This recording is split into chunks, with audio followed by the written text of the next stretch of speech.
Why do the men who discipline themselves the most seem to be the only truly free ones? You wake up with a mental list of promises.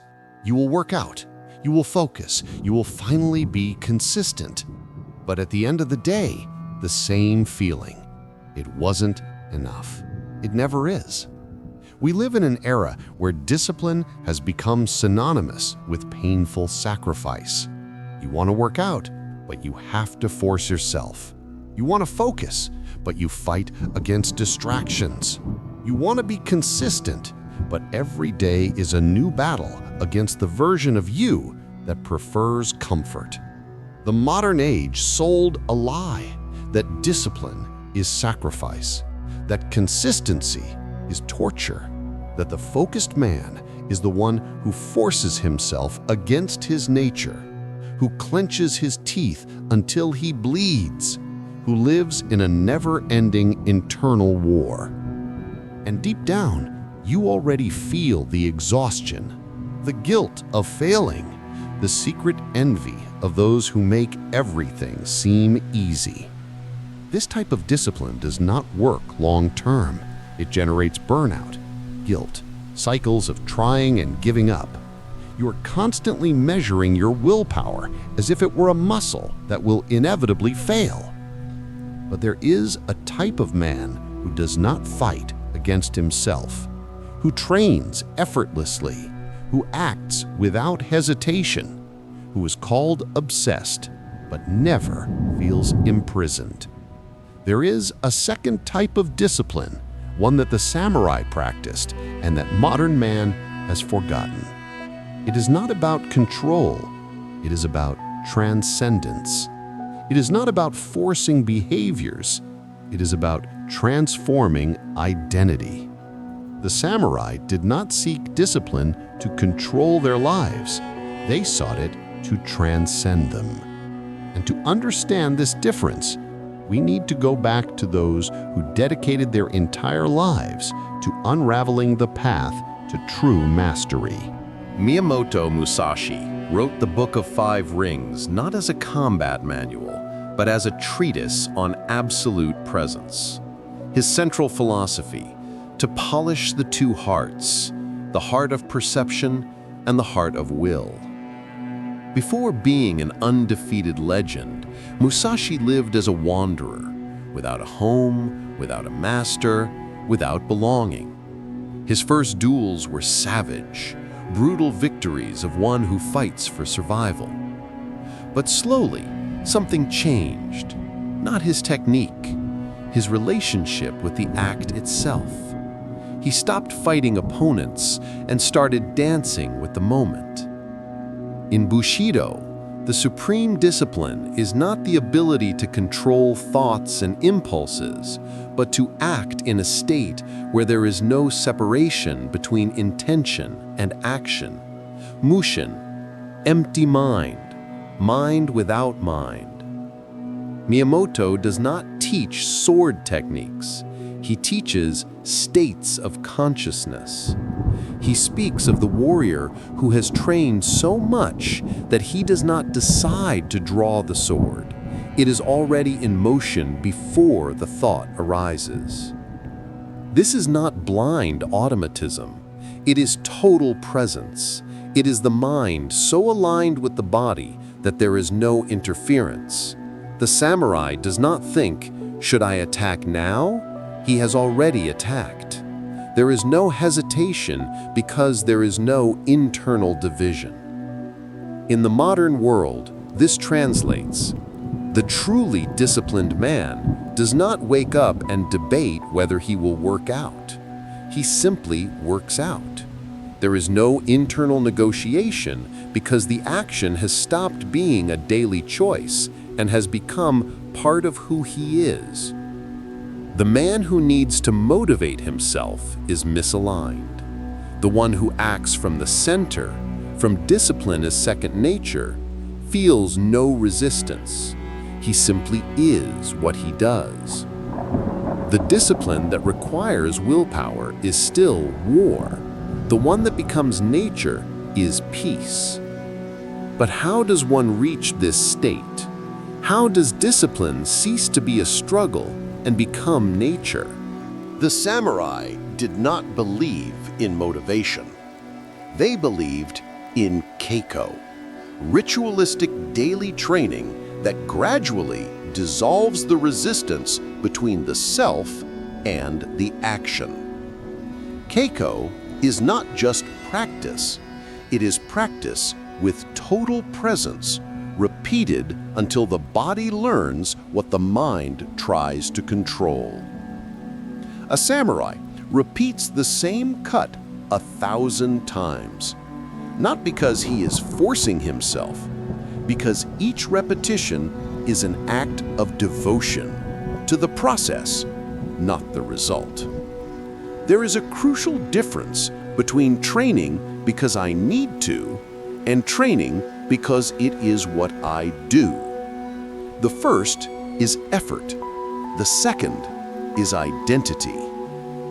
Musashi wrote, "The path is training." Not the path requires training. The path is the training. There is no separation.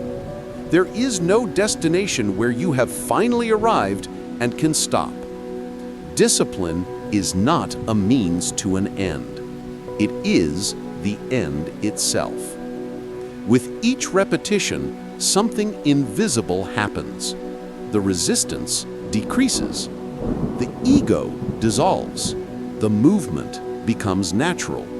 And one day, without warning, you realize you are no longer struggling.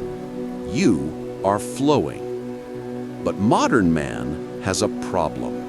He cannot accept repetition. And there is a deep psychological reason for this. Mark Epstein, a Buddhist psychiatrist, identified that the greatest resistance to true discipline is not laziness. It is the ego's inability to tolerate the appearance of not progressing. Modern man measures everything. How many pounds he lifted, how many hours he focused, how many followers he gained. And when the metric doesn't rise, the ego panics. I'm wasting time. This isn't working. I need to change strategy. Epstein calls this anxiety of impermanence. The Western mind cannot inhabit processes without a guarantee of outcome. It needs constant feedback, external validation, proof that it is evolving. But the samurai trained in the void. No audience, no metrics, no posts showing their 5 a.m. routine. He repeated the same movement 10,000 times, knowing that the transformation was invisible, until one day, without warning, it wasn't anymore. The modern ego wants to see the muscle grow while it's training. It wants to feel motivated before acting. It wants the emotional reward of discipline before paying the price of anonymous repetition. You wake up, you're tired. The alarm rings for the 5 a.m. workout. Two voices arise. Ego voice, not today. You deserve rest. One day doesn't make a difference. You already worked out yesterday. Warrior voice, silence. Feet on the floor, clothes on, door open. No internal debate, just sequence. The difference? The ego negotiates. The warrior already decided. Not today, but when he created the commitment. Today, he only executes. The Western mind tries to fill every space. The Eastern mind learns to inhabit it. When you feel resistance to discipline, it's not laziness. It is the mind screaming, I need motivation, I need reasons, I need to feel like it. But the warrior does not wait for the will. He acts from the void, from the space between the thought and the reaction. Maybe you are not weak. You just still believe that discipline should be comfortable. And that is exactly why most people quit. But modern neuroscience has discovered something the samurai already knew intuitively. If you feel this conflict, subscribe. This channel is where you learn to silence the internal noise before attempting to master the external world. Andrew Newberg, a pioneer neuroscientist in studies of meditation and contemplative practices, proved that conscious repetition physically reorganizes the brain, transforming deliberate actions into high-performance automatic patterns. When you act by pure willpower, you activate the prefrontal cortex, the region of the brain responsible for conscious decisions. This consumes glucose, generates mental fatigue, and is limited. That is why at the end of the day, after making 1,000 micro-decisions, you collapse into shows and procrastination. Your brain is exhausted from negotiating with itself. But Newberg discovered that when Tibetan monks practice meditation repeatedly, something changes. Brain activity migrates from the prefrontal cortex to the basal ganglia, the brain's autopilot system. What once required conscious effort now happens without energy expenditure. When monks in deep meditation reach flow states, the region of the brain responsible for separating self and world, the superior parietal lobe, drastically reduces its activity. The result? There is no longer a me doing something. There is only the doing. This is Mushin neurologically explained.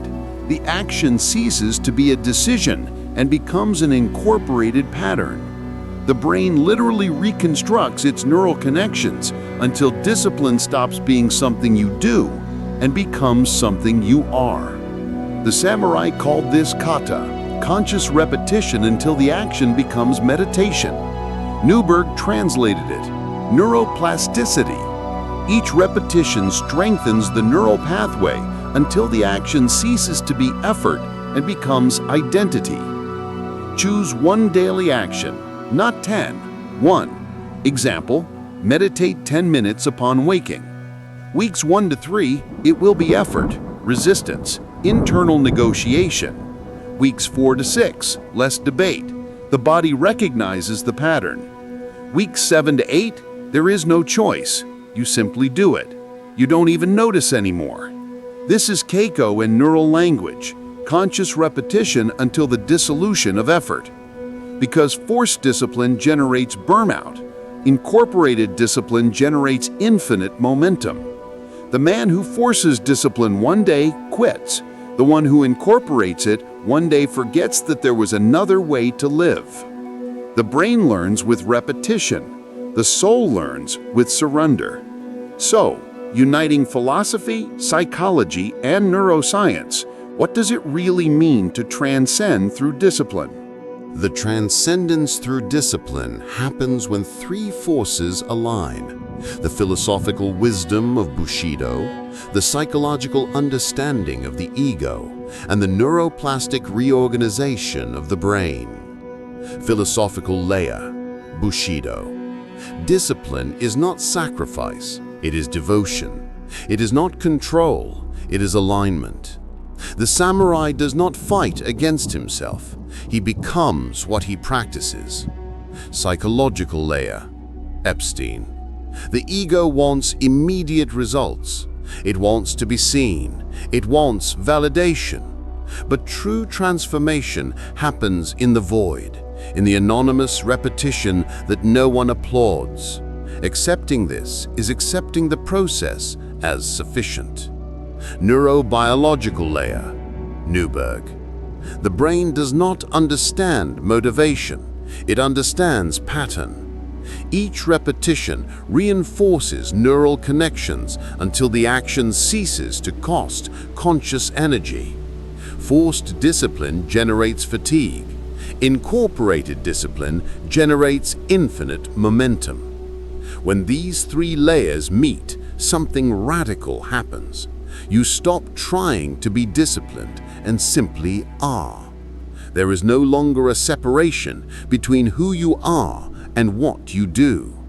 Musashi taught, true discipline is flow, not control. Epstein revealed, the mind that negotiates is at war. The one that acts from the void is at peace. Newberg proved, the brain can relearn. Resistance is temporary. Identity is permanent. True discipline is not you forcing your life to work. It is you becoming someone for whom it already works.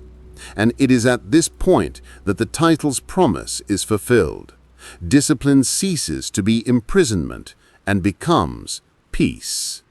True peace does not come from finally mastering discipline. It comes from realizing that you are no longer fighting. Discipline has become you. Musashi, at the end of his life, wrote the Dokukodo, 21 precepts for walking alone. One of them says, "Do not seek pleasure for its own sake." It is not asceticism, it is freedom. When action ceases to depend on how you feel, you are free. The average man wakes up and asks, "Am I motivated today?" The disciplined man wakes up and acts regardless of the answer. But the warrior who has transcended, he no longer even asks the question. The action has already begun before the thought. This is the peace the title promises, not the peace of finally managing to control your life. The peace of realizing that control was the illusion. What was there was just alignment waiting to be discovered. The average man waits for motivation. The disciplined man acts despite it.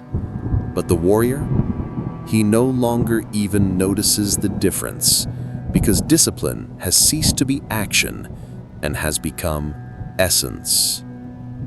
The discipline that liberates is not the one you conquer. It is the one you become. It is not the destination. It is the path itself. And when you stop fighting the process, you discover that it was always the answer you were looking for.